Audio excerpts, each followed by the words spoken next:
EJSS ditubuhkan untuk memberikan pendidikan yang komprehensif, iaitu kami menggabungkan intervensi dan akademik untuk keperluan semua pelajar kami.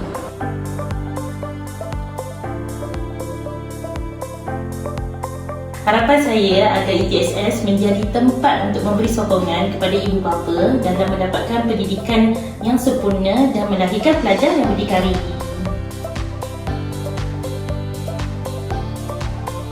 Reasons of being a teacher at EJSS is because I always have a passion of working with children, and because teaching special needs children comes with responsibilities.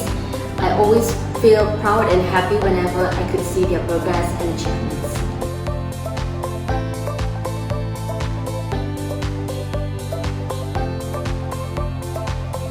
I like my friends who's and Saeed, and I like teaching. This teacher that is my favorite one, and I teach Madi. I like my friends. I like to teach Daya. I like his friends.